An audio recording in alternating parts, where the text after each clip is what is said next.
Bueno, creo que podemos empezar. Además, está ya conectado el online, que también saludamos a los que están en casa. Y bueno, yo me llamo Andrea y simplemente hablo en nombre de la Asociación Anuki, que organiza esta jornada. Antes de nada, queríamos un poco presentarnos quiénes somos y por qué organizamos este evento, y para luego dar paso a los ponentes. Bueno, buenos días a todas y a todos y bienvenidos a esta jornada que se llama Sobre el origen y evolución de la sociedad de consumo, organizada de nuevo por la Asociación Anuki. Muy brevemente, la Asociación Anuki está formada por un conjunto de personas muy diversas, con diferentes experiencias, opiniones y de muy diferentes ámbitos, desde la medicina hasta las artes escénicas, que nos juntamos desde hace unos añitos básicamente para ofrecer educación para el desarrollo. Sí que es verdad que en años anteriores igual nos habíamos centrado un poco en el continente africano porque es un mundo que nos apasiona, pero este año hemos querido centrarnos en la mirada del ecologismo, del medio ambiente. ¿Por qué? Pues bueno, como hemos dicho, somos personas que venimos de diferentes ámbitos y todas coincidíamos en que no habíamos recibido formación, tanto formal como no formal, sobre medio ambiente, y es algo transversal y realmente pues el reto que tiene la humanidad en estos próximos años y también en los anteriores, pero quizá no se dio tanta noticia. Y bueno, la jornada de hoy es una jornada de iniciación porque hemos elaborado un curso 2020-2021 en torno a esta temática. Esta jornada 1 es más de introducción al tema y a lo largo del año desarrollaremos otras 2 jornadas, así como un curso que iremos anunciando. Para la jornada de hoy contamos con 4 ponentes que estamos muy agradecidas de que estéis aquí, que son especialistas cada uno en su área. Ahora mismo presentamos a todos.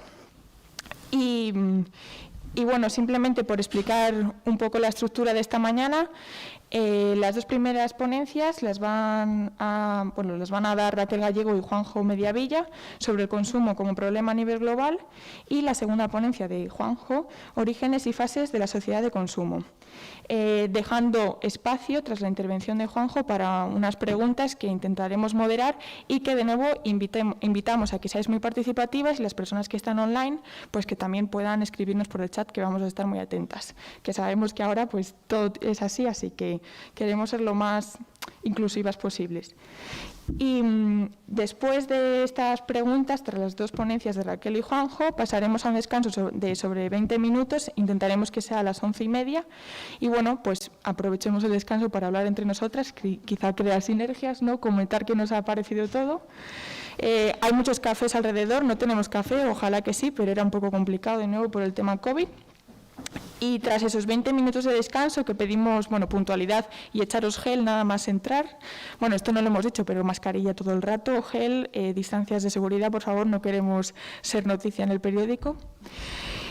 Y bueno, tras ese descanso pasamos a las ponencias de Javier Gómez y Paola López sobre comportamiento del consumidor y el papel de las grandes marcas, con otro turno de preguntas y un coloquio final que intentaremos que nos dé tiempo y para ser lo más productivas posibles en esta jornada y que salga el mayor número de ideas también por parte de vosotras. Así que sin más dilación comenzamos con las 2 primeras ponencias. Voy a presentar a los 2 ponentes que están sentados aquí en la mesa y después presentaré a los otros 2 de la segunda parte. A mi izquierda tengo a Raquel Gallego Medina, que es graduada en Estudios Internacionales por la Universidad Autónoma de Madrid. En los últimos años de la carrera se interesó por temas relacionados con el desarrollo local, el asociacionismo, el ecologismo y la sostenibilidad, y eso le llevó a participar de manera activa con diferentes asociaciones como Ananuki y Ecologistas en Acción. Además, está a punto de empezar un máster en espacios naturales protegidos, impartidos de manera conjunta por la Universidad Autónoma de Madrid, la Universidad Complutense y la Universidad de Alcalá de Henares. Con ello, espera completar su formación en desarrollo sostenible y gestión de espacios naturales. A mi segunda izquierda, Juanjo Mediavilla es licenciado en Sociología y en Teoría de la Literatura y Literatura Comparada por la Universidad de Salamanca. Es profesor ayudante doctor en el Departamento de Sociología de la Universidad de Valladolid e imparte clases en la Facultad de Ciencias del Trabajo. Es máster en Cooperación Internacional para el Desarrollo y doctor en Sociología por la Universidad de Salamanca, con una tesis sobre el filantrocapitalismo como modelo de acción social. Sus intereses de investigación se centran en la sociología crítica, el análisis del discurso, la dinámica de sistemas aplicada a las ciencias sociales y la financiación del desarrollo. Así que yo me bajo y os dejo todo para vosotras.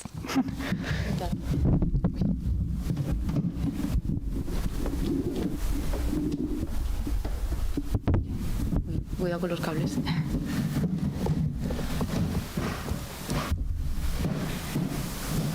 Bueno, pues muchas gracias, Andrea, por la presentación y todo. Impone un poco que te llamen ponente, la verdad, pero bueno, asumir esa responsabilidad.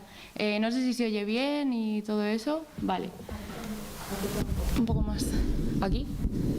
Aquí. Vale. Pues eso, vamos a empezar viendo un poco cómo la globalización y el consumo se han convertido, o sea, no la globalización, sino toda la globalización del consumo se han convertido en un problema global actualmente. Como bien ha dicho Andrea, en Anuki ahora estamos bastante preocupadas por el tema del cambio climático y la sostenibilidad y bueno, pues nos gustaría abordar este problema con una perspectiva un poco más global para entender un poco cómo hemos llegado a toda esta situación, ¿no? Entonces, bueno, básicamente los contenidos que he recogido en esta presentación pues es un poco ver eso, el consumo como problema global. También quiero detenerme un poquito a estudiar lo que es la globalización y todas las dimensiones que abarca para luego relacionarlo con el modelo de consumo actual y ver cuáles son un poco las tendencias y de dónde viene este consumo de masas o este consumismo del que tan acostumbrados estamos ahora a oír hablar, ¿no? Y nada, finalmente pues he recogido unas conclusiones y he preparado unas preguntitas para abrir un poco de debate y no sé, pues también que habléis vosotras. Vale. Pues eso, vamos a empezar viendo el consumo como problema global. Paso ya. Vale, pues básicamente he querido recoger un poco por qué el consumo es un problema actualmente, ¿no? Y uno de esos indicadores que nos indica que estamos un poco desbordados por esta situación, pues sería, por ejemplo, la huella ecológica que deja todo este consumo de masas, ¿no? Básicamente, la huella ecológica se refiere a la superficie necesaria para producir los recursos que consume un habitante en una sociedad determinada, así como cuánta superficie se necesita también para absorber todos los residuos que genera. ¿Cuál es la situación actual? Bueno, pues en la mayoría de países, por no decir en todos o en todo el planeta, hemos llegado a una situación de déficit ecológico, es decir, que hay una descompensación entre lo que es la huella ecológica y la biocapacidad de regeneración que tiene el planeta, ¿vale? Hay muchísimas publicaciones ahora mismo y mucha gente hablando del tema de los límites físicos del planeta que son muy interesantes por si le queréis echar un ojo. Ahora no tenemos tiempo para pararnos a ver todo eso, pero bueno. Básicamente es eso, fijaos que al final el consumo deja un montón de huella ecológica en tema tanto de producción, de transporte y generación de residuos, que esto también es muy importante.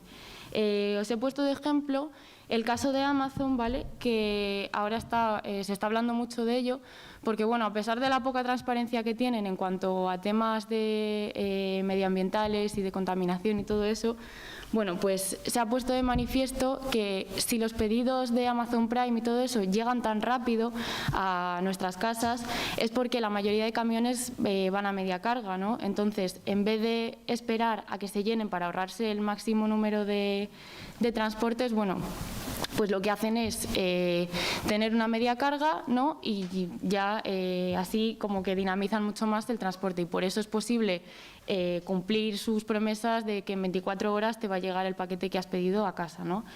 Y eso sin tener en cuenta todo el impacto ambiental que pueden tener, por ejemplo, los almacenes o un montón de cosas más, además de la precariedad laboral a la que están sometidos sus empleados. Pero bueno, se podría hablar muchísimo de esto, pero yo solo quería dar estas pinceladas. Y nada, luego en cuanto al tema de residuos, también es bastante interesante hablar de todas las exportaciones de basura que se hacen normalmente de países como Estados Unidos, Alemania, España incluso, a otros países como Malasia, Tailandia o Vietnam, que reciben básicamente contenedores llenos y llenos de plásticos y es como que muchos países se quitan la responsabilidad de gestionar esos residuos para dársela a otros países, ¿no? Vale. Vale. Básicamente os traigo este dato un poquito para que veáis que la huella ecológica de España ahora mismo es de 3,7 hectáreas per cápita frente al 1,37 disponible. Es decir, que si cada habitante para satisfacer sus necesidades tendría disponible 1,37 hectáreas. Ahora mismo, para satisfacer todas las demandas del consumo de un habitante medio, cada uno necesita 3,7 hectáreas per cápita. Es decir, estamos completamente desbordados. Y por eso quería hacer un poco esta pregunta, ¿no?, de que si la huella ecológica de un país sobrepasa su superficie y su capacidad, ¿de dónde puede obtener ese país sus recursos, ¿no? Bueno, pues por eso han surgido un montón de movimientos por la deuda ecológica, que es básicamente que países, sobre todo de América Latina o Asia, están exigiendo el pago, por decirlo así, de la deuda ecológica. Es decir, igual que a ellos se les exige pagar una deuda, lo que llama la deuda externa, que es monetaria, porque fueron países a los que se dieron un montón de préstamos durante la segunda mitad del siglo XX por parte de organismos como el Fondo Monetario Internacional. Bueno, pues ahora ellos están reivindicando que igual que a ellos se les exige este pago de dinero, a todos estos países se les debe también algo por toda esa explotación de recursos. Pues pensar, por ejemplo, en los monocultivos masivos que hay en la Amazonia con el aceite, para la palma, o la soja en Argentina. Hay un montón de ejemplos también de esto, ¿no? Y además es que la mayoría de esos cultivos se destinan a la exportación, o sea, ni siquiera son para consumir dentro del propio país, sino que la idea es exportarlos. Vale. También os quería hablar un poco, relacionándolo con esto de la huella ecológica, del análisis del ciclo de vida, que se centra en estudiar y medir el impacto de los productos durante todo su proceso tanto de producción como luego de vida útil, ¿no?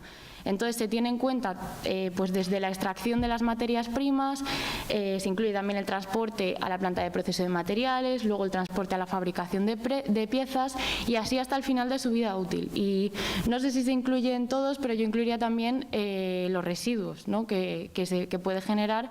Pues imaginaos, cuanto más consumamos, más residuos también generamos. Entonces, bueno, y luego también pues tener en cuenta que actualmente con las prácticas de deslocalización, que hablaremos más adelante de ellas, pues imaginaos, todo este proceso productivo se extiende tanto en el tiempo como en el espacio y entonces eso hace que la huella ecológica pues sea mayor, ¿no? Y también quería mencionar el tema de la obsolescencia programada, porque fijaos, si se reduce la vida útil de un producto, pues al final les obliga a que los procesos productivos se repitan. Entonces, pues imaginaos todo ese proceso multiplicado por 1000, ¿no? Bueno, y para seguir con el tema de la deslocalización económica, bueno, no sé si conocéis un poco de qué va, seguro que sí, pero vamos, se basa en el traslado de los centros de trabajo a otros lugares, ¿no? Normalmente a lugares que tienen pues menores costes fiscales, menores restricciones medioambientales, sobre todo la mano de obra es más barata, es decir, que la idea es mantener los costes de producción bajos, ¿vale? Porque la idea es eso, pues poder vender más y al final cuanto más se vende es cuando un producto es más barato y para que ese producto sea barato, bueno, pues tiene que haber unas condiciones determinadas para su producción, ¿no? Esta deslocalización económica que produce, bueno, pues desigualdades globales tanto en términos sociales como ambientales. Porque lo menciono más adelante, o sea, al final muchos daños ambientales, por ejemplo, se exportan. Es decir, que si tú no quieres contaminar un río en tu país, ¿no?, ahora que está tan en boga lo de las fronteras nacionales, bueno, pues si tú no quieres contaminar tu río, ¿qué haces? Pones tu planta de fabricación en otro país y, bueno, pues como que te quitas un poco también la responsabilidad, ¿no?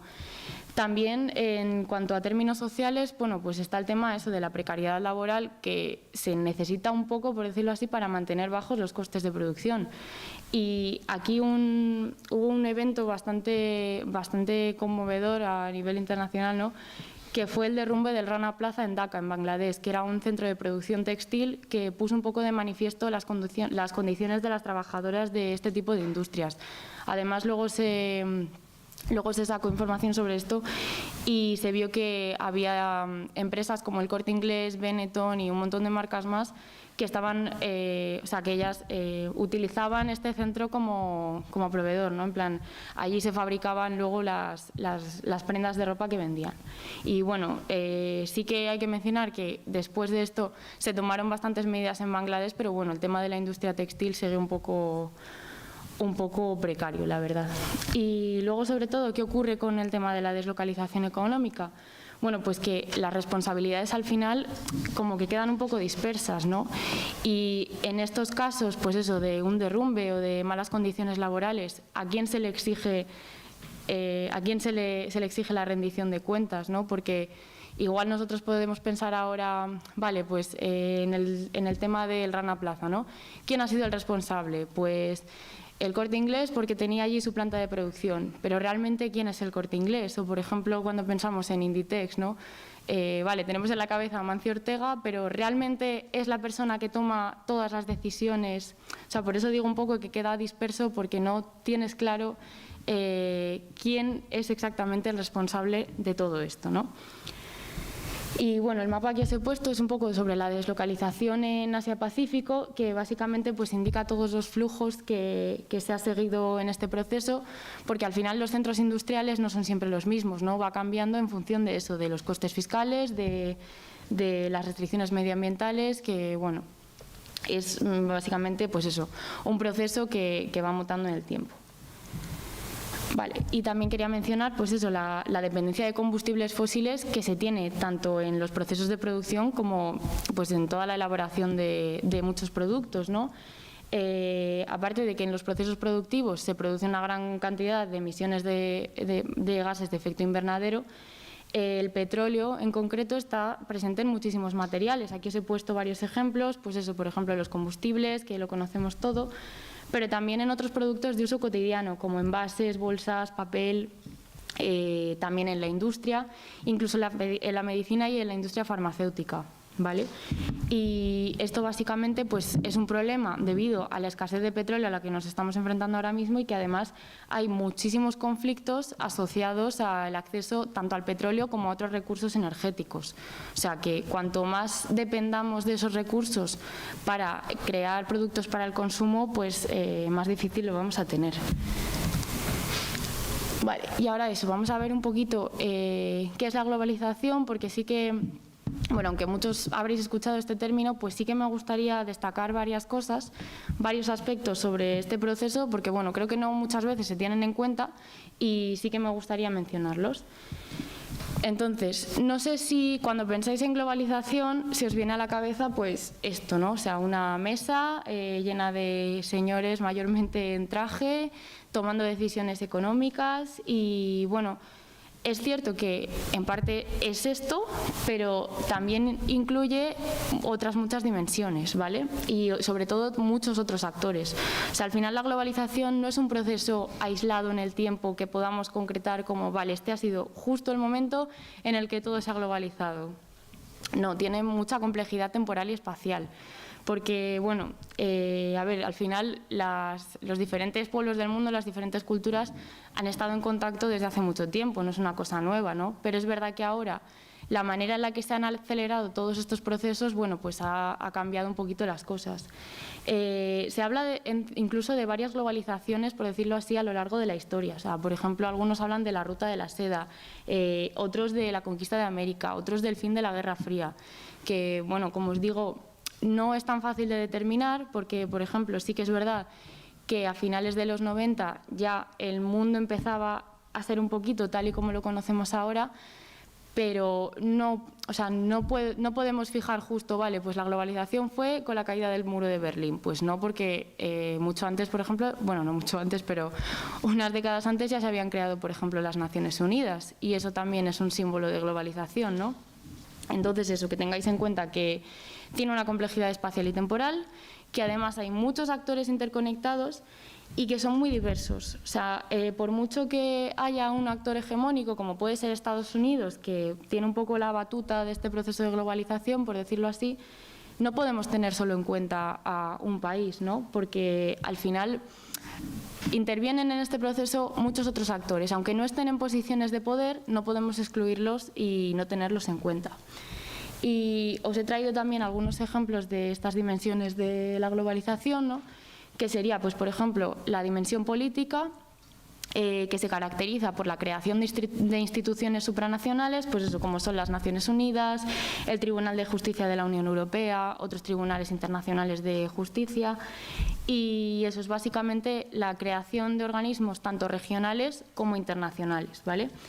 En cuanto a globalización económica, bueno, pues tenemos varios ejemplos, como los tratados comerciales, como el TTIP entre Estados Unidos y Europa, el NAFTA entre Estados Unidos, México y Canadá, e incluso organizaciones como la Organización Mundial del Comercio o la existencia de mercados financieros internacionales. Pero también tenemos una dimensión social de esta globalización, ¿vale?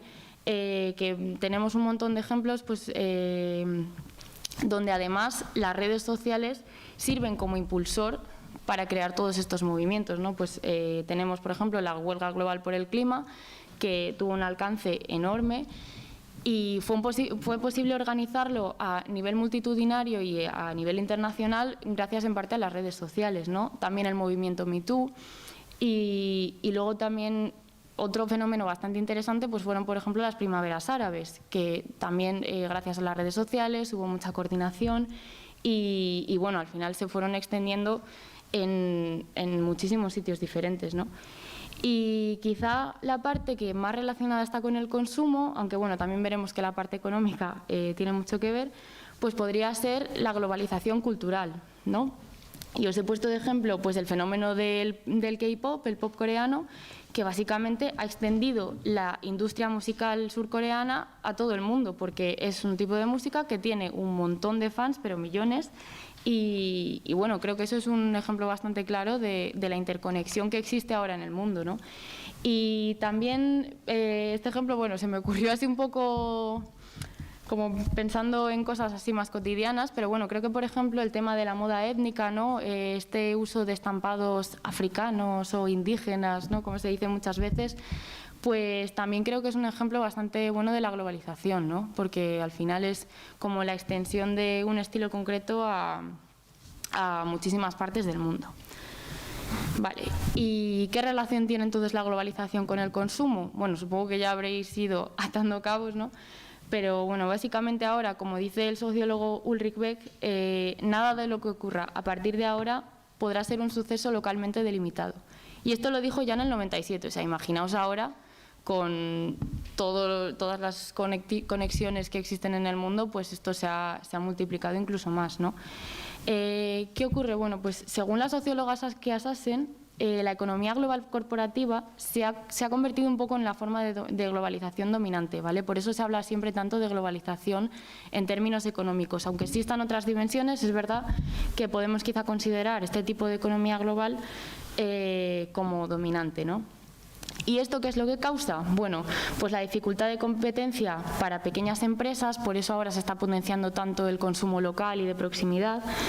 Y esto además genera que la economía a pequeña escala, como no puede competir con esas grandes empresas, pues queda informalizada, que además esto es un fenómeno bastante interesante en muchos países porque bueno, está muy feminizada, hay mucho protagonismo femenino en este tipo de economías y luego además, por ejemplo, mire, si os fijáis en Egipto, el peso de la economía informal es muy grande y no se incluye dentro del el PIB, pero es como un secreto a voces que la economía informal, es decir, la que está fuera de la legislación fiscal o sanitaria, pues tiene un peso enorme, ¿no?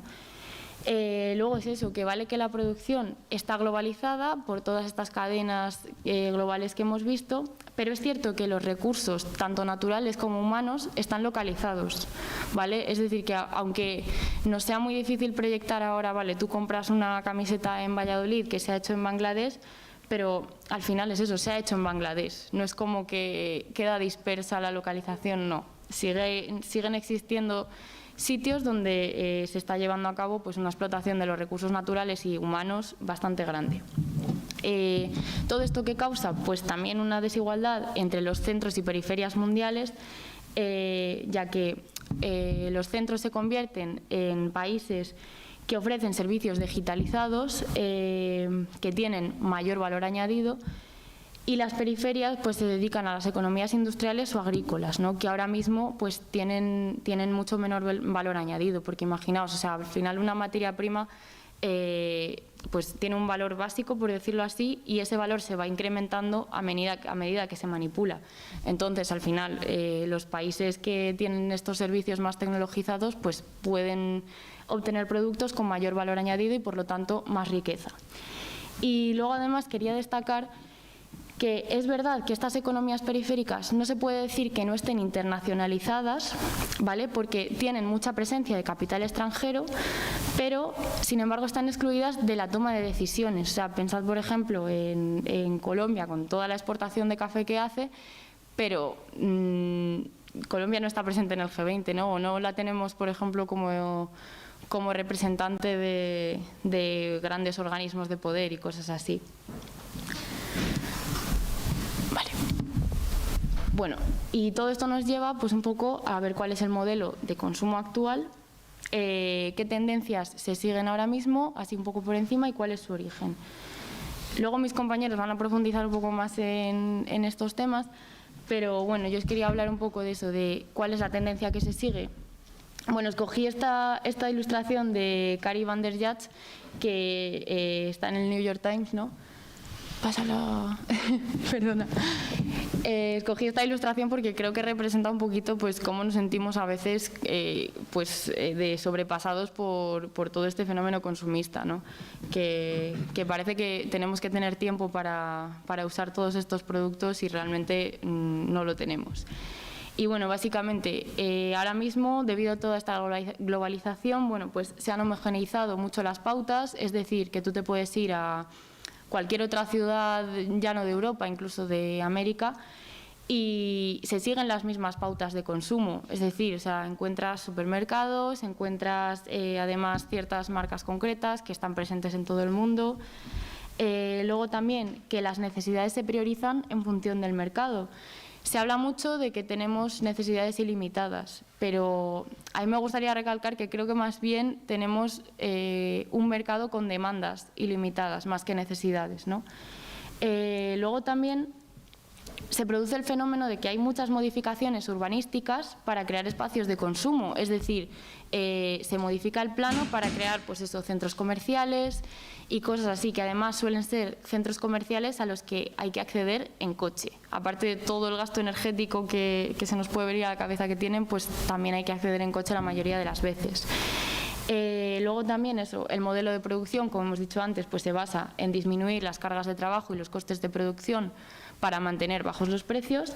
Y luego además hay que tener en cuenta una cosa, y es que el consumo también se ha convertido en una manera de construir nuestras identidades, ¿vale? Luego creo que Paola profundizará un poquito más en esto y tiene ejemplos muy interesantes, pero es eso, es algo que hay que tener en cuenta a la hora de analizar prácticamente cualquier cosa, ¿no? Y bueno, ¿de dónde viene toda esta idea del consumo de masas? Pues bueno, antes he dicho que no queríamos fijarnos solo en Estados Unidos como actor dominante y tal, pero es cierto que todo este tema del consumismo, pues bueno, tiene su origen un poquito aquí, ¿no? En los años 20, con la introducción de modelos fordistas y cadenas de producción, la productividad aumentó un montón. Es decir, que se crearon, pues, por ejemplo, más coches en menos tiempo, con menores costes, y todo esto que produjo una sobrecarga en los almacenes. Entonces se tuvieron que poner en marcha varios mecanismos para tratar de fomentar el consumo, porque había una falta de compradores muy grande. Pero claro, luego con la crisis del 29 pues hubo una falta de liquidez también muy importante. Entonces, ¿qué pasó? Porque ese consumo había que seguir fomentándolo, ¿no? Pues aquí se generalizaron bastante los pagos a crédito, que ahora mismo son base prácticamente, o vamos, son un elemento vital para muchas economías neoliberales, ¿no? Donde falta mucha liquidez. Pues por ejemplo en Chile puedes hasta comprar una barra de pan a plazos. O sea, para que os hagáis una idea, cuando no hay dinero se ofrecen pagos a crédito y así pues se trata de equilibrar un poco la demanda, ¿no? Y luego además se instauró un poco la mentalidad de que adquirir un producto es adquirir también un estatus, que eso yo creo que lo vemos también hoy en día, ¿no? Parece que si te vas a comprar, por ejemplo, si te compras unas zapatillas Jordan, te conviertes en Michael Jordan. Y bueno, pues aparte de unos centímetros de altura, pues te faltan también su capital social, su capital cultural y bueno, o sea, al final adquirir un producto no cambia tu clase social, ¿no? Y claro, ¿qué pasó aquí? Bueno, pues que tuvo que haber una transformación psicológica bastante fuerte, ¿no? Porque la sociedad estadounidense de ese momento era muy ahorradora. ¿no? Entonces tenían que pasar pues un poco de esa mentalidad del ahorro al consumo, pero yo creo que eso incluso lo vemos pues si pensamos en nuestros abuelos, ¿no? Que nosotros tenemos el consumo mucho más generalizado y antes pues lo típico de guardar los billetes debajo del colchón, ¿no? Ahora no se hace tanto eso. Entonces, bueno, ¿qué se hizo? Pues crear esa figura del consumidor insatisfecho a través de una publicidad más emocional y no solo informativa. O sea, si antes he intentado buscar un cartel publicitario de Ford que se ponía como ejemplo en varios textos que he leído, pero no lo he encontrado. Pero bueno, eran carteles informativos, pues que te contaban un poco de qué es lo que hacía ese coche, cuál era el material del que estaba hecho, pero lo que se empezó a hacer ahora pues era como una publicidad más emocional, que tú pudieses proyectarte, pues por ejemplo, lo típico que vemos ahora, un anuncio, ¿no? En una isla paradisíaca y tú dices, madre mía, es que es justo lo que estaba deseando yo porque quiero irme de vacaciones y este anuncio me está contando lo que quiero oír, ¿no? Pues es un poco así. Os he traído, no sé si se verá muy bien, pero este anuncio es de Quaker Oats, que es una marca de avena estadounidense, de copos de avena. O sea, que antes había mucha costumbre, pues como aquí en las tiendas de ultramarinos, ¿no? De ir a comprar a tiendas a granel. Entonces, claro, había que instaurar un poco la mentalidad de que esas tiendas a granel, donde tú veías un saco sin ninguna marca, sin ningún dibujo ni nada, eso había que desprestigiarlo un poco para fomentar el consumo de este tipo de marcas, ¿no? O sea, y luego eso, estas marcas empezaron ya en los años 20 y tal, a apelar un poco al consumidor, ¿no? y a explicar por qué debías elegir su marca frente a otros productos, ¿no? Y eso, hubo también una desacreditación de los productos caseros, que también estaban muy generalizados. Y una cosa muy interesante que es que ciertos productos de lujo se acercaron también a la clase trabajadora, ¿no? Por esto que hemos hablado antes por eso se asociaba la adquisición de producto a la adquisición de estatus, pero bueno, imaginaos que una lavadora, si antes era accesible solo para una parte mínima de la población, pues gracias a este aumento de la productividad empezó a ser accesible para todo el mundo. Y esto generó un poco la tendencia de que al final, si los individuos antes se identificaban como ciudadanos, pues quizá incluso ahora, ¿no? Nos identificamos más como consumidores antes que ciudadanos. O sea, obviamente eso es debatible, pero bueno, era como instaurar un poco esta mentalidad de tu poder en la sociedad ya no lo tienes como ciudadano, sino como consumidor. Y nada, pues ya llegamos a las conclusiones. Eso, he querido hacer así un repaso general para que luego mis compañeros ya profundicen en más ideas, pero bueno, espero no haberos dado mucha información así de golpe.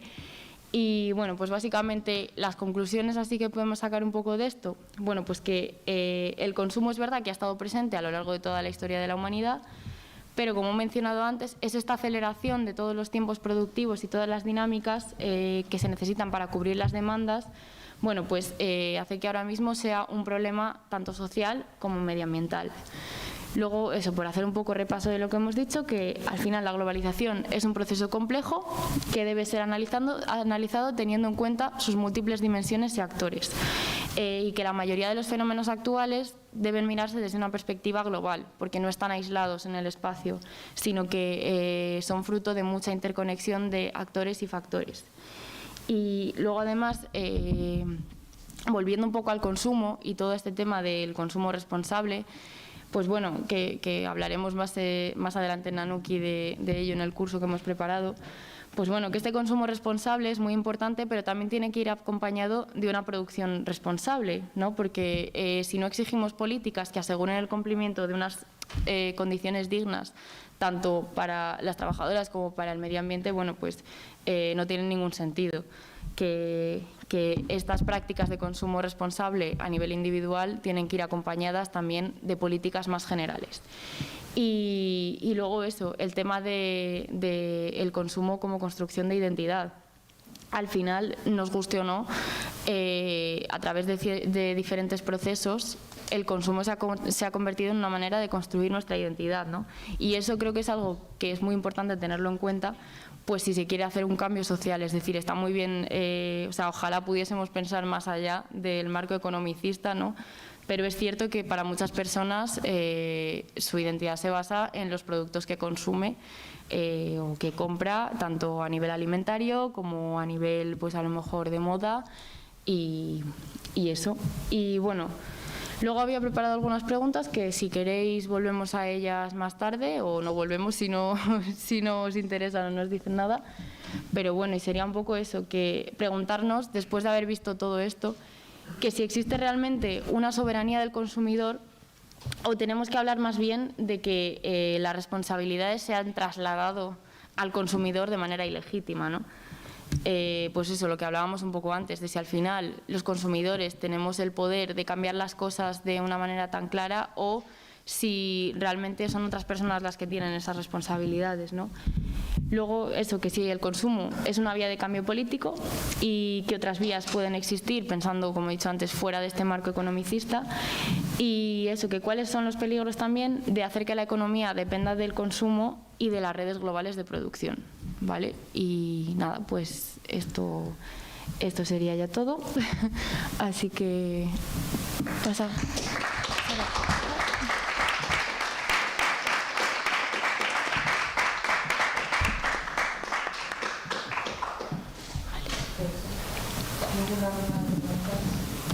Luego, si queréis eso, volvemos para que lo vayáis procesando un poco. ¿Ya empiezo yo?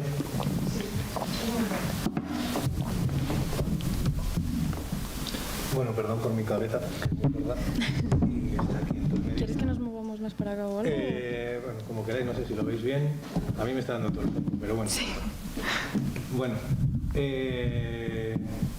gracias a todos por venir en esta mañana tan desapacible y llena de pandemia y a este sitio tan frío. Mi nombre es Juan José Mediavilla y trabajo en la Universidad de Valladolid. Como han dicho, quiero dar las gracias a la asociación Anuki y a todos vosotros por venir. Yo voy a, bueno, antes de empezar, me pongo la venda antes de la herida. No es mi rama de conocimiento ni nada de esto, así que bueno, lo que voy a hacer va a ser un batiburrillo sociológico un poco que he intentado ordenar y intentar explicar, pásala si quieres,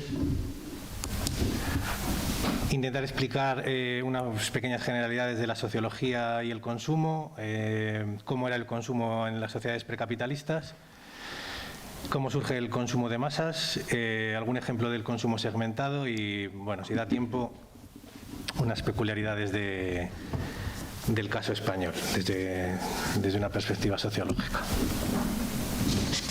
Bueno, la sociología entiende que el consumo es un elemento clave de la vida cotidiana, porque es un elemento que define lo que estructuralmente somos, que desde el punto de vista sociológico es lo que realmente somos. En el consumo no se miente, hablando sí. El consumo revela la estructura, la posición social de cada persona, sus estrategias políticas, sus deseos sociales, etc. El consumo no es libre porque es estructural y el consumo, pues, es una preferencia social, es decir, que la sociología no compartiría la idea del consumismo. Sí que está de acuerdo en que tenemos más productos que consumir que en otras sociedades, en la sociedad capitalista, pero no en el sentido de que seamos más consumistas que en otras sociedades. En general entendemos que consumimos porque necesitamos demostrar la estructura social. Bueno, el objeto de consumo. ¿Qué es un objeto de consumo? Tiene varias partes, pero desde un punto de vista sociológico lo importante no sería el valor de cambio, sino el valor de uso. Es decir, da igual que si ese valor de uso tiene una utilidad física o una utilidad social. Entendemos utilidad física, pues por ejemplo este boli. Su utilidad física es que necesitamos un boli y unas hojas para escribir, pero la utilidad social sería abrirse a la pregunta de por qué este boli, por qué esta marca de boli o por qué estas hojas específicas, y bueno, cualquier otro producto lo podemos extrapolar. Es decir, la apariencia social que tenemos.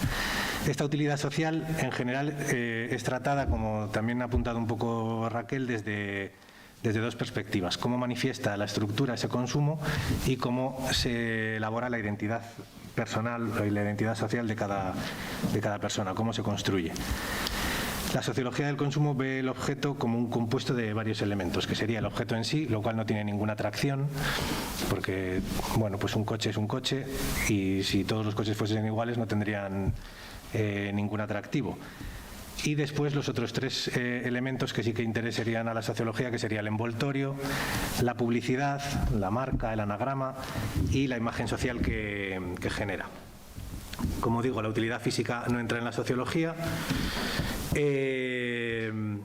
La ideología se ve a través del consumo en toda estructura social. Y bueno, también podríamos apuntar que la idea esta, la sociología no compartiría la idea liberal de que el capitalismo es una sociedad dominada por consumidores, que sería la pregunta que ha hecho. Bueno, o sea, ya te la respondo.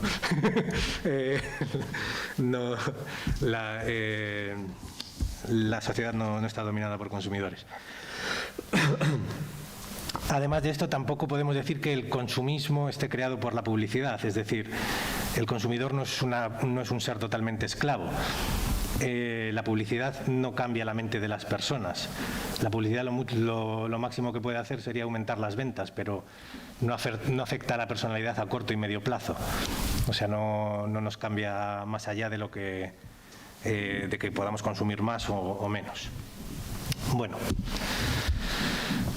dichas esas generalidades, pasamos al consumo en sociedades precapitalistas primitivas. La primera sería sociedades primitivas. Luego vamos a hablar del consumo de pátina, que sería también un consumo precapitalista. Y bueno, me he quedado algunos consumos precapitalistas para que veáis que bueno, que las sociedades precapitalistas podían llegar a ser igual de consumistas que la actual, aunque no tuviesen publicidad y aunque no tuviesen esta tecnificación. Bueno, el caso que vamos a tratar sería el caso de las islas Trovián. Los troviandeses eran unas islas, ahora lo comento un poco más en detalle, estudiadas en un principio por Malinowski. El pobre Malinowski fue a visitar estas islas durante la Primera Guerra Mundial, era un antropólogo del Imperio Austrohúngaro. Él creía que había descubierto el paraíso antropológico, creía que había descubierto una sociedad en la que no existía el tabú del incesto, aunque luego llegaron los psicólogos, llegó Freud y toda esta gente y le dijeron que se había equivocado, y también creyó que había encontrado una sociedad en la que el consumo era una maravilla y todo el mundo era feliz, había encontrado el paraíso, aunque luego llegaron los sociólogos, Mauss, unos años después también Polanyi, Weber incluso habló, y también le dijeron que estaba un poco equivocado. Pero bueno, lo que nos vale para ello, Malinowski era un antropólogo funcionalista, lo que nos vale es que la descripción que hace de esta sociedad vale para todas las sociedades primitivas. O sea, se puede extrapolar a todas las sociedades primitivas.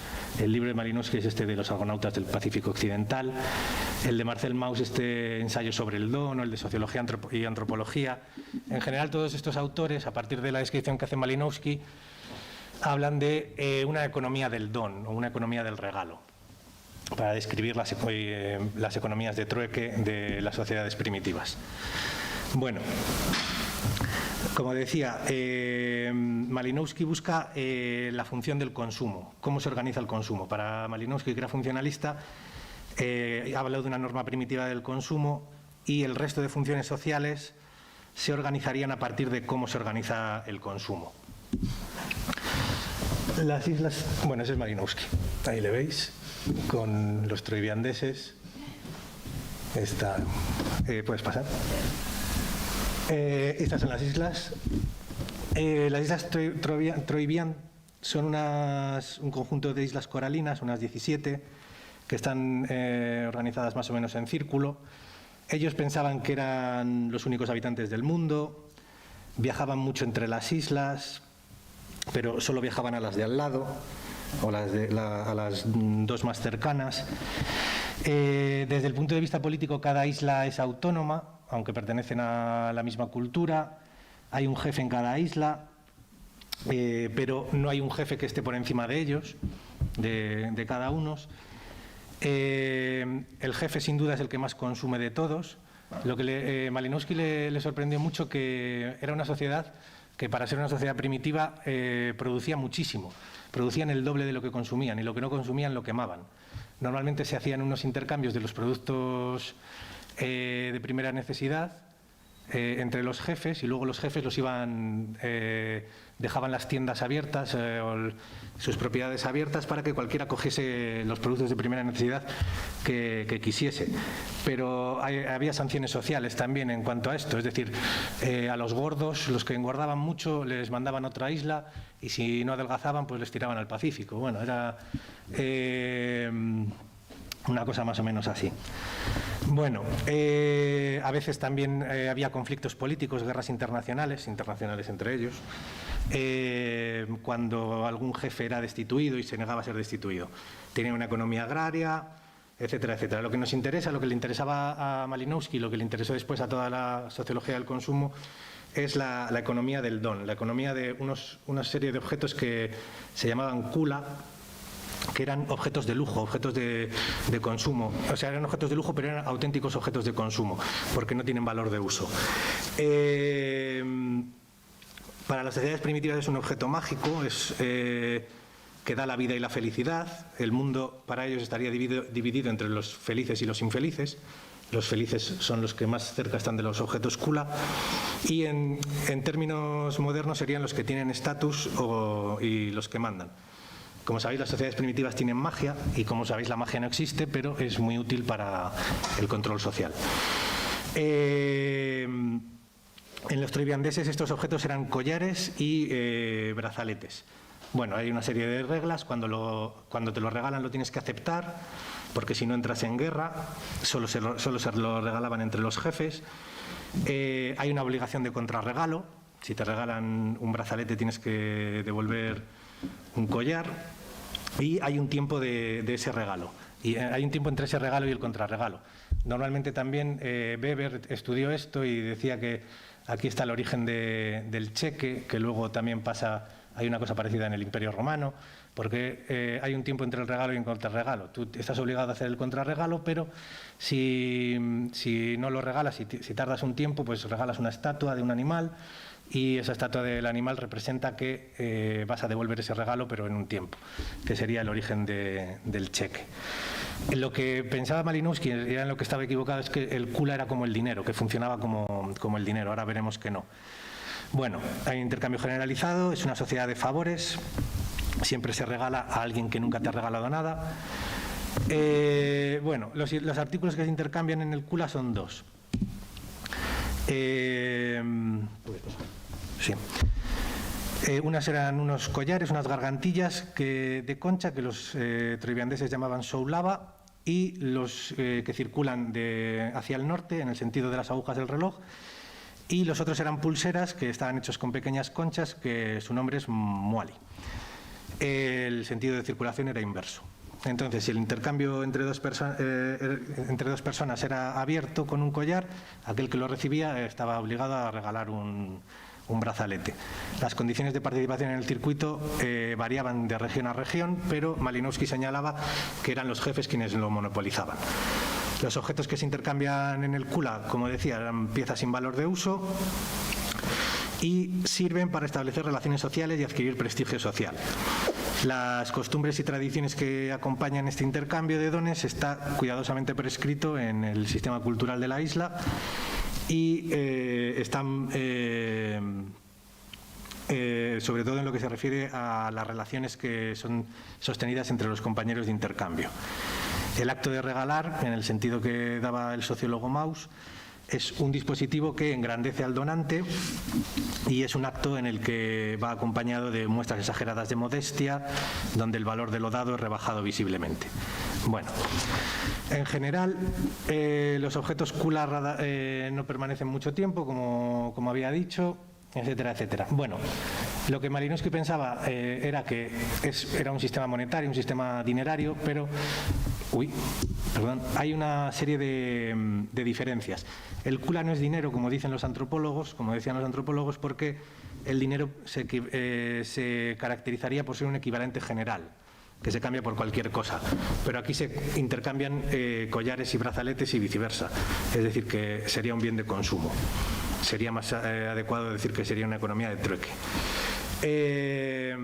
Además, el dinero es la medida de todas las cosas y los collares no, es decir, no se venden un cerdo por 2 collares ni nada de eso.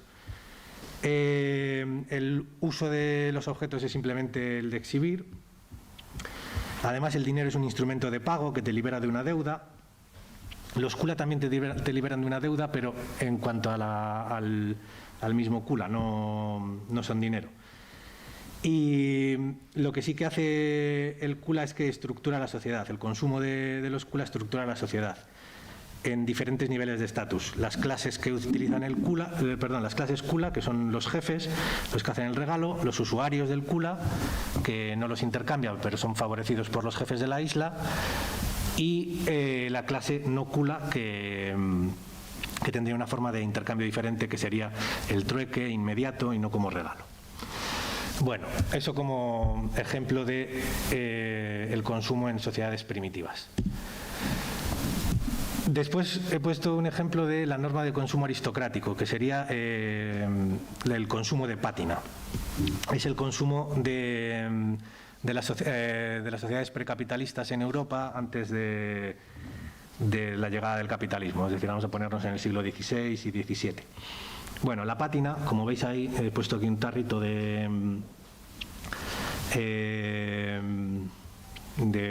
para hacer pátina, pero la pátina son los efectos que deja en el tiempo,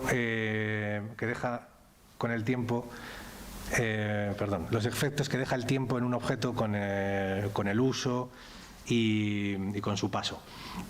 La posesión de la pátina en las sociedades precapitalistas significa posesión de honor. Es decir, la pátina testifica que una persona es honorable, que una persona jamás ha sido traidora al rey.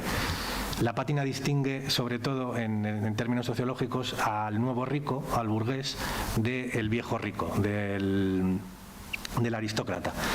Estos son bienes que no se pueden comprar ni vender. Bueno, la pátina tiene unas propiedades físicas, como decía, por el paso del tiempo, desgaste, etcétera. Ese sería el significante. Pero también tiene un significado simbólico, que sería el honor. Es decir, tiene unas propiedades simbólicas. Normalmente la relación entre significante y significado es arbitraria, dicen los estructuralistas, pero en el caso de la sociedad aristocrática no, porque hay un cierto parecido entre significado y significante. Bueno, en estos siglos es cuando empiezan las luchas entre aristocracia y burguesía y aparecen las leyes de pátina. Para tener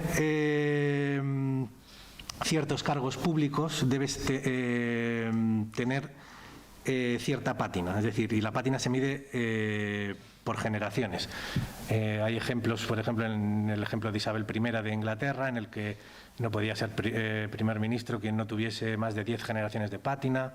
En España los cristianos viejos, todas estas cosas. Es decir, sería una forma de diferenciación social ante una nueva clase emergente que era la burguesía, para que existiesen diferencias. Goffman, que es un sociólogo, se pregunta por qué la pátina se llega a conformar como símbolo de la aristocracia. Y se responde que es porque es una prueba de la honorabilidad del linaje. Es decir, que se inventan, normalmente en esta época se inventan una serie de sistemas para establecer diferencias entre burguesía y aristocracia.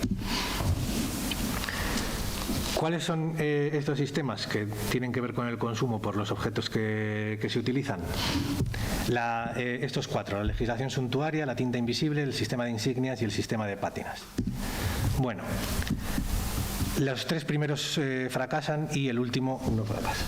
Aquí vemos a un señor. Este es un cuadro francés de un hombre cambiándose los ropajes antiguos por los ropajes nuevos.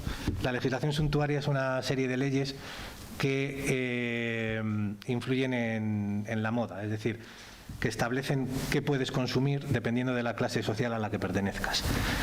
Esta legislación fracasa porque la burguesía inventaba continuamente productos nuevos. Bueno, Las monarquías europeas entran en crisis financieras desde el siglo XVI y la legislación suntuaria sería una serie de normas, en España Felipe III, en Inglaterra Isabel I, que intentan controlar el consumo por parte de las clases dirigentes. Es decir, se establece la ropa que debes llevar según la clase social a la que tengas y los productos que puedes consumir. El problema de estas legislaciones es que hay que ejercer mucha represión para que se cumplan. En España tenemos el ejemplo del motín de Esquilache y en Europa otra serie de conflictos. El segundo ejemplo que se intenta hacer para distinguir aristocracia de burguesía sería la tinta invisible. Es un método de consumo que se utiliza mucho en nuestra sociedad, pero como forma de distinción de la aristocracia no funcionó. En nuestra sociedad lo utilizamos como forma de distinción entre clases sociales, pero en este caso no funcionó. Podemos definirla como un poder esotérico en contraposición a lo exotérico. Lo esotérico sería los saberes que se adquieren por la vida, lo que te enseña tu clase social o tu familia, es decir, lo que no puedes aprender de otra forma o que podrías aprender pero con mucho coste. Y lo exotérico es lo que puedes aprender estudiando. Y se desarrolla esto para distinguir a unas personas de otras. Se llama tinta invisible porque solo los del grupo social saben apreciar este saber. El método no funciona del todo porque, aunque con un precio alto, como decía, se puede aprender. Por lo tanto, no se puede utilizar para distinguir a la burguesía de la aristocracia. Es un invento que funciona en nuestra sociedad para ciertos objetos y para ciertos grupos, pero no funcionó en el momento.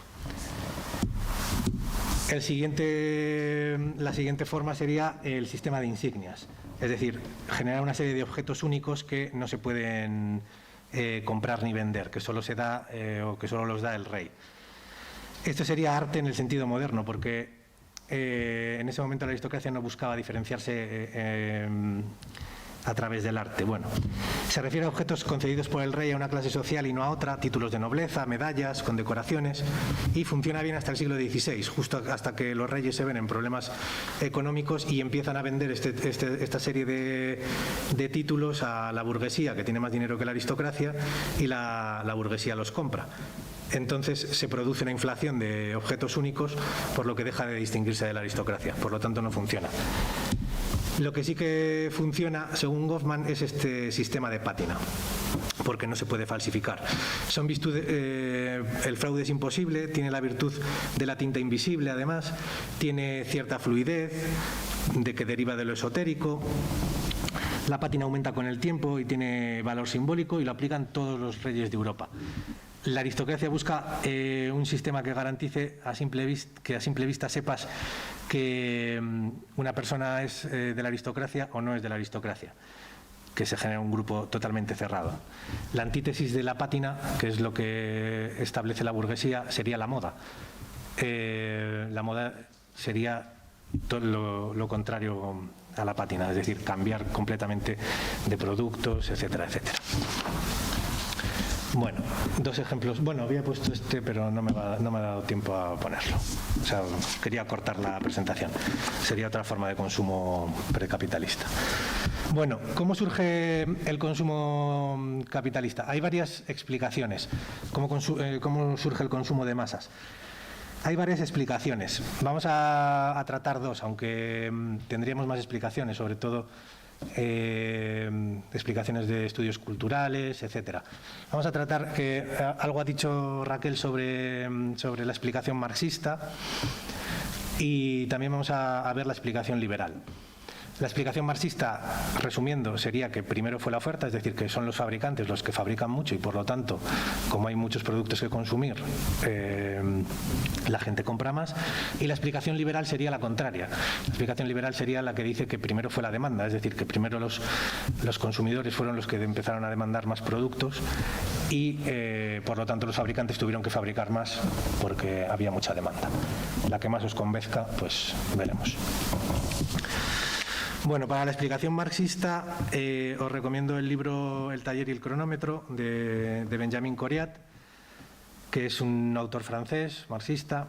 Bueno, Marx decía que el consumo esconde la opresión del capitalismo, porque es en cierto modo igualitario, entre comillas, porque hace pensar a la gente que puede comprar todo lo que quiera. Marx decía, la frase en El Capital dice que el consumo se le aparece a la gente como un camión de mercancías del que piensa que todo lo puede comprar.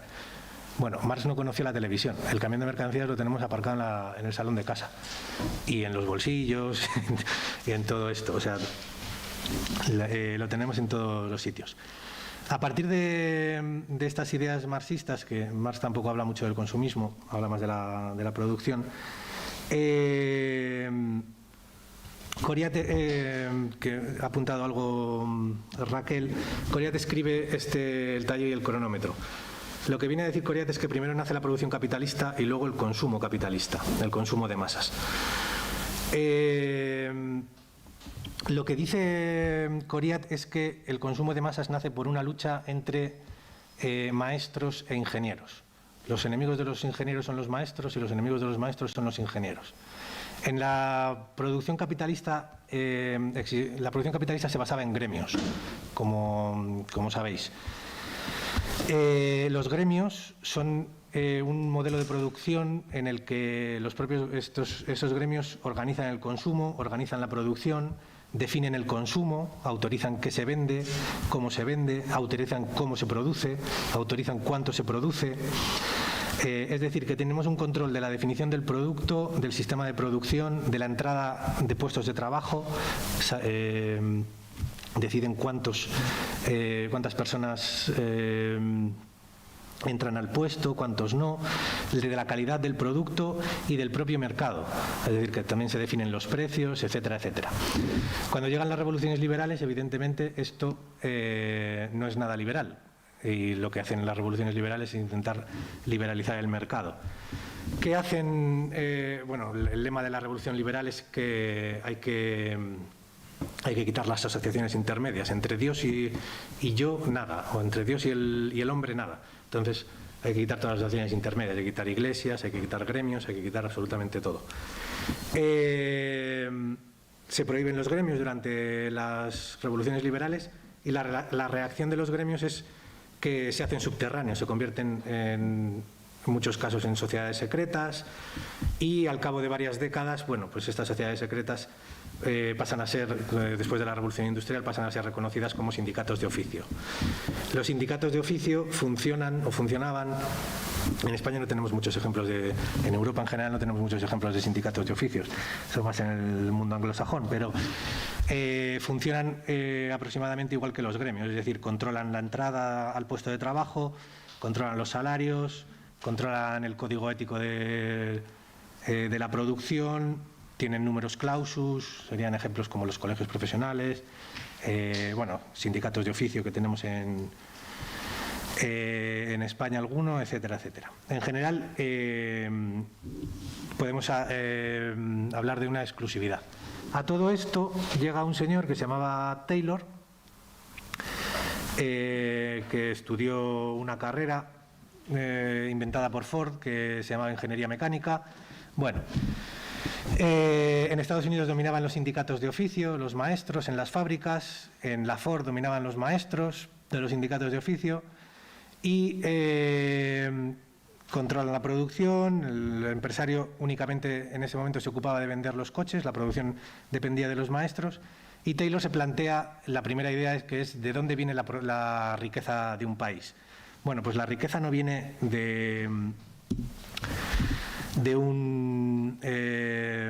no viene de las materias primas, no viene del gobierno. Lo que dice Taylor es que viene de la organización. Bueno, encuentra primero trabajo en una fábrica que se llamaba Betelén, que fabricaba chozas para obreros, y ahí pues ve cómo son los obreros, encuentra da una serie de pautas de cómo debe ser el obrero ideal. Pues no debe saber, si no sabe el idioma tampoco importa mucho, lo de leer y escribir tampoco importa mucho.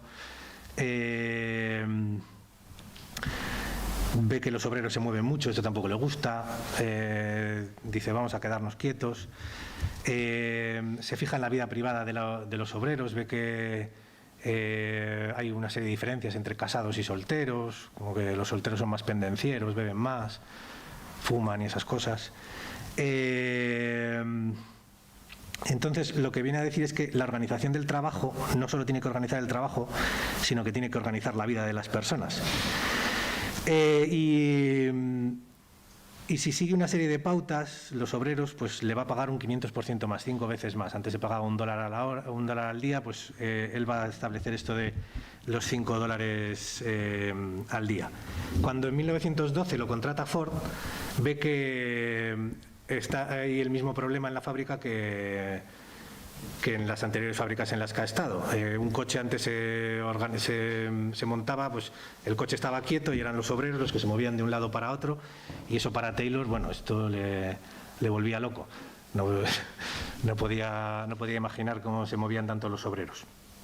Entonces, también ve que el índice de rotación de la empresa es bastante alto, un 57%, que el índice de rotación son las personas que voluntariamente se van de la empresa y tienen que ser sustituidos, con una producción de 175.000 coches al año y un precio por unidad de $500. Número de trabajadores en la Ford en 1912, 18.000. Bueno, entonces le dice a Ford que hay que seguir una serie de medidas. ¿Cuáles son estas medidas? La primera, echar a los maestros. La segunda, los obreros tienen que quedarse fijos en su puesto, lo que se mueve tiene que ser el producto, no el obrero. Los que estén casados ganarán $5 al día, los que no, solamente 2. Establecemos un departamento de psicología, porque esto de estar casado y trabajar mucho como que estresa. Se suprimen los vigilantes, simplemente como hay una línea de montaje, con un vigilante es suficiente. El ritmo de trabajo lo va a establecer la velocidad de la cinta, la velocidad de la línea de trabajo. Los obreros van a ser especialistas, un tornillo, solo van a poner un tornillo y nada más. Los sindicatos tienen que dejar de ser de oficio y tienen que ser sindicatos generalistas. Y además los obreros van a trabajar menos para que se estresen menos. En vez de 12 horas vamos a poner 8. Bueno, todas estas medidas que aplica Ford fueron tildadas en Estados Unidos como poco de socialistas. Lo que se inventa aquí es la cadena de montaje, como sabéis todos. Bueno, la producción en 1913 subió casi el doble, a más del doble, 200.000 coches. 1914, 500.000 de coches al año. En 1919, cuando aparece el Ford T, 1 millón de coches. En 1923, 2 millones de coches. Y en 1929, el año del crack, 4,5 millones de coches. Número de obreros, 22.000. Únicamente había subido 4.000 obreros. Coriat dice entonces, bueno, Taylor achaca, como ha dicho Taylor y Keynes y toda esta gente, achaca la crisis a que se daban créditos para comprar acciones y estas cosas, aunque Coriat dice que simplemente es una crisis de subdemanda, tanto la del 29 como la del 73, es decir, que se produce más de lo que se puede comprar. Lo que viene a decir Coriat es que como se produce tanto, hay que venderlo y hay que dar a la gente la posibilidad de poder comprarlos. Los mecanismos son subir el salario y establecer a partir de 1929, hay reuniones entre Taylor, Roosevelt y Ford, en la que se establece este modelo de New Deal, el nuevo estado del bienestar, en el que abaratamos los productos, hacemos una producción de masas y aumentamos el salario de la gente para que puedan comprar todos estos productos. Tenemos que subir el sueldo a todos los trabajadores porque si no, no se compra. Entonces se necesita una ley del gobierno. Roosevelt tuvo suerte porque era un líder muy carismático y entonces estaba en un momento coyuntural bastante bueno. Y lo que concluye Coriat es que es la producción de masas la que establece el consumo de masas. Esta sería la explicación marxista. Ahora vamos a ver la explicación contraria. Para esta explicación podéis leer el libro Lujo y capitalismo de Sombart, un libro interesantísimo. que os recomiendo. Os voy a intentar resumir un poco el argumento de Sombart. El argumento de Sombart es que es el contrario, es que es la sociedad de consumo la que crea el capitalismo. Es decir, sería la idea liberal. Al consumo capitalista, Sombart lo llama lujo. El lujo, dice, es el origen de... Bueno, sabéis que la palabra lujo tiene que ver con la lujuria y esas cosas. El lujo es el origen del capitalismo. El lujo nace de una particular relación entre los sexos y entre las clases sociales. Sombart se fija en cómo se crean las cortes en el siglo XVI y XVII. O un poco antes, perdón si no doy datos históricos completamente detallados. Bueno, la corte nace de una centralización política. La corte, el mundo cortesano, el mundo de los reyes, las cortes de los reyes. Pensad en el rey de España, si queréis. Las cortes surgen para intentar quitar el poder a la nobleza. En las cortes es donde se distribuye el poder. El noble, normalmente, si quiere tener poder, tiene que ir al centro del poder. Esto hace que tenga que estar lejos de su tierra y de todo eso. Entonces, quitamos poder al noble. Además, Sombart se fija en las fiestas que se preparaban en la corte, que eran unas fiestas de la leche. ¿Quién paga estas fiestas? Decía Sombart. Bueno, pues las fiestas las paga la nobleza. Veremos cómo. Y además esto supone la ruina económica de la nobleza, porque estas fiestas son carísimas. Había que matar muchos animales y hacer muchas cosas. Entonces, la nobleza termina empobrecida y acaba admitiendo el poder real. El instrumento de relación entre el rey y la nobleza es el lujo, dice Sombart. La producción de ese lujo da lugar a la producción capitalista y a la sociedad capitalista. Se centra en su análisis histórico en la corte de Aviñón. Bueno, aquí vemos a una cortesana. En la corte de Aviñón, bajo el dominio de los Medici, entre Florencia y Roma, sobre el siglo XV había una serie de problemas, incluso llegó a haber dos papados, el de Aviñón y el de Roma. Los Medici eran una familia que vivió durante el siglo XV, que eran los señores de Florencia, ejercían un poder dictatorial, pero bueno, como sabéis, eran protectores de las artes, entonces, bueno, pues pasan a la historia como que hay muchas cosas bonitas que dejaron, entonces, pues ya con eso. A principios del siglo XVI estalla una fuerte rebelión contra los Medici, de la cual logran escapar 3 personas, dos hombres y una niña, 2 cardenales Medici y una niña. Posteriormente los cardenales intentan volver a Roma. Bueno, uno de esos cardenales que se escapó llegó a ser papa, que es León X, y según Sombart, es el creador de las cortes. León X hacía unas fiestas grandísimas, unas fiestas de la leche, y acabó arruinando el Vaticano.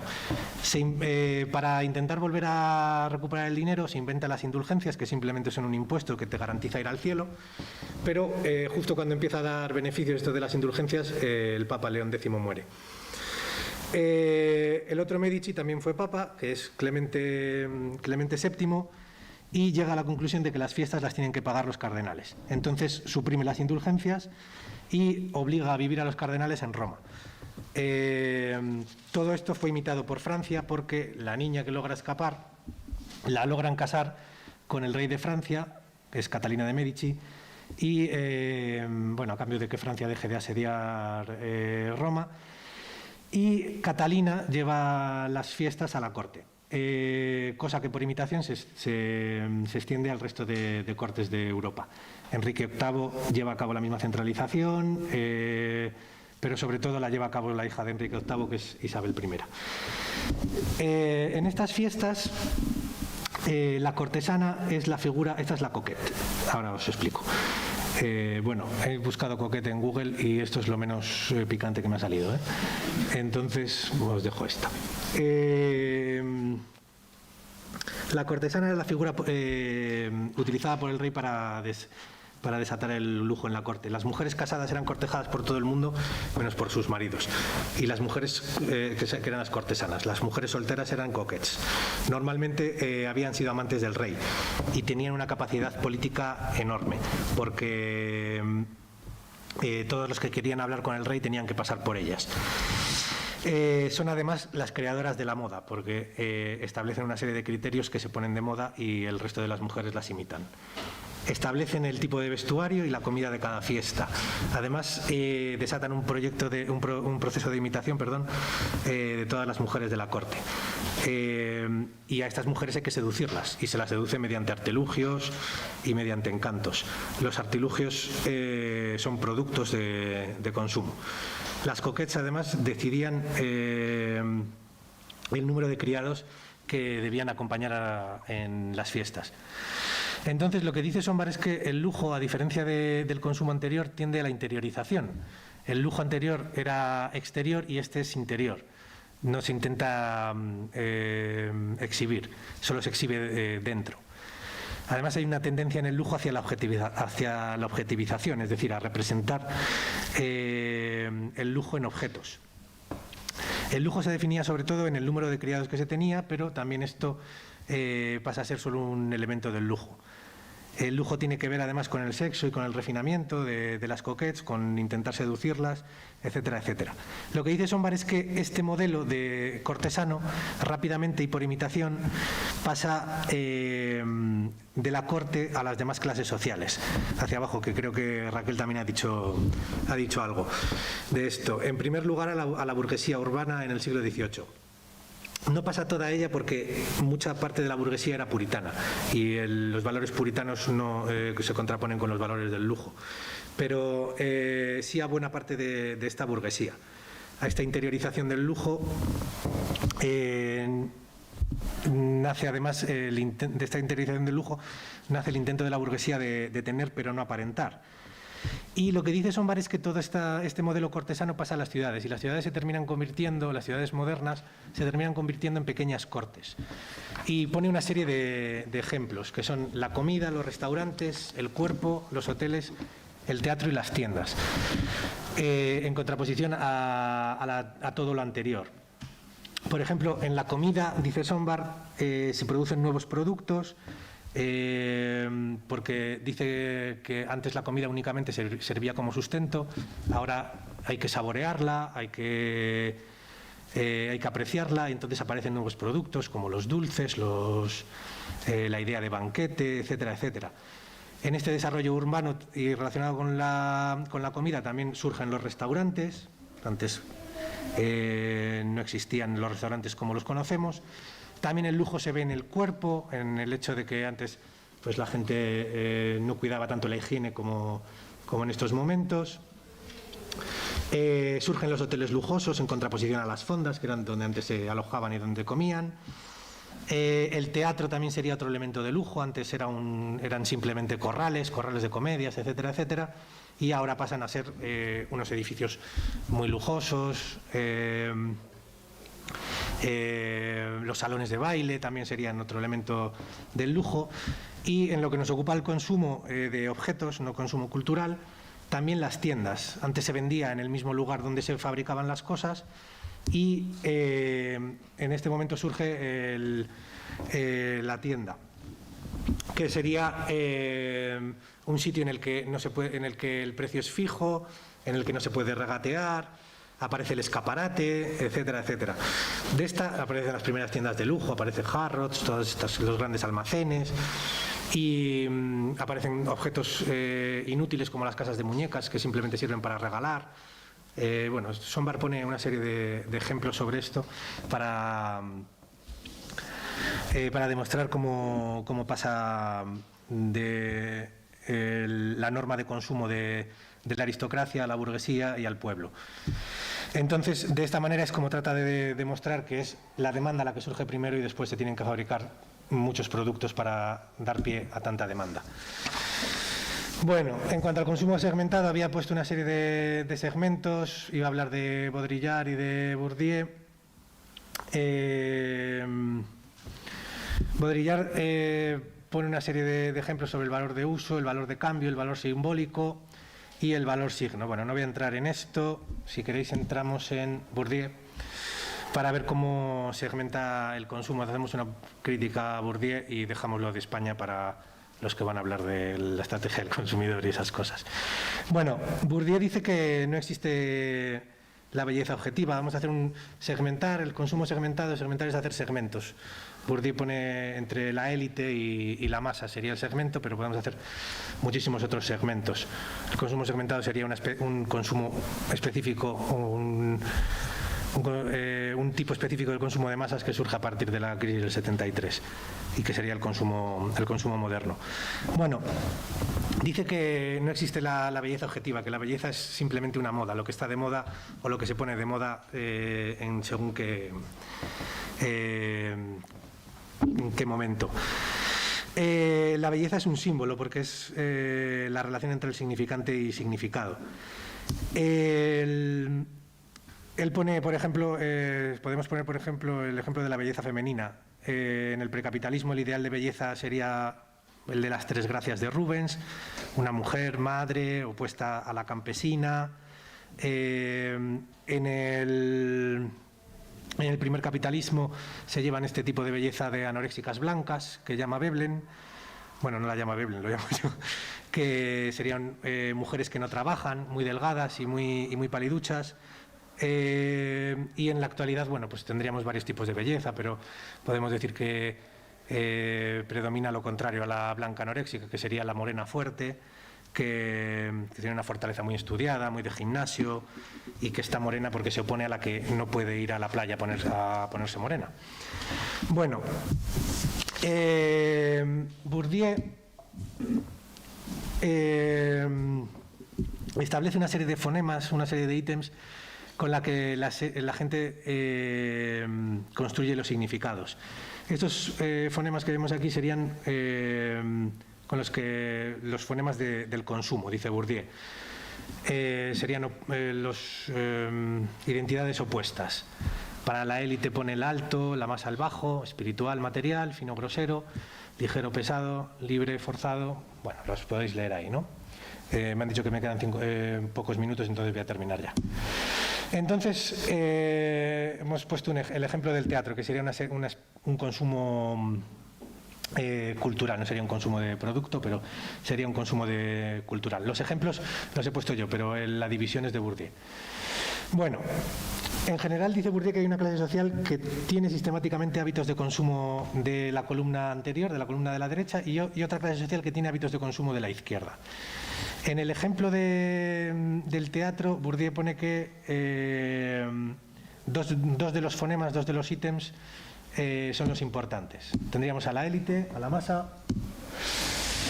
La élite tiene guerreros y la élite tiene oradores, y lo mismo la masa. Guerreros, que serían los trabajadores para la masa, y oradores. Los oradores son los intelectuales de la masa y los oradores de la élite son los intelectuales de la élite, que serían lo que Gramsci llamaba intelectuales orgánicos e intelectuales inorgánicos. Y los guerreros de la élite serían los empresarios, la alta burguesía. ¿Cuáles son los gustos de cada uno? ¿Cómo segmentamos los gustos? Bueno, pues en la élite cogeríamos los ítems de ligero y apagado para los guerreros, y para los oradores ligero y brillante, y para la masa pesado y apagado, y para los oradores los intelectuales de la masa pesado pero brillante. Entonces, ¿qué obras podríamos poner en cada uno de ellos? Bueno, pues lo que hace Bourdieu es establecer el gusto de cada cual. Pues por ejemplo, yo los he puesto así, él pone ejemplos de literatura francesa y esas cosas. Yo lo he intentado traer a literatura española. Bueno, pues ligero y apagado, los guerreros, pues los empresarios, pues les gusta este tipo de teatro, Lope de Vega, podemos poner más. A los intelectuales de la élite, pues podríamos poner de teatro del absurdo, 6 personajes en busca de autor, la cantante calva, todas estas cosas. Para la masa, pues podemos poner Too Fast, Too Furious o Conan el Bárbaro o alguna película así, la que queráis. Y para los intelectuales de la masa, pues podemos poner a Bertolt Brecht. De esta manera, Bourdieu establece una segmentación de los gustos, diciendo que el gusto es social, no es una elección propia ni nada de esto. La crítica que podemos hacer a esto es que no hay manera de demostrarlo, evidentemente. En sus palabras, además, lo bonito es lo ligero y lo brillante. No hay manera de demostrar que, aceptado esto, cuál es el ítem que define cada cosa. Además, es una idea simplista del orden social, que casi seguro que no es así, y que, bueno, parece ser que lo de la élite es bueno y lo de la masa es malo, en palabras de Bourdieu, pese a que Bourdieu era hijo de un cartero, o sea que, bueno, podéis tomar estas críticas como queráis. No me da tiempo a más, pero bueno, tenía las peculiaridades del caso español, pero me dejo con el gracias, ¿vale?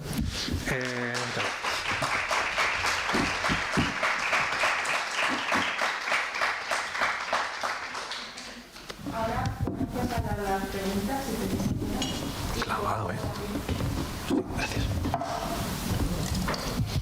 Por si queremos supervisar una persona de las preguntas que nos había lanzado Raquel y quiere hacer su presentación. Claro, también las podemos dejar para el final. Para el final. Como queráis. Se hacen 11:30.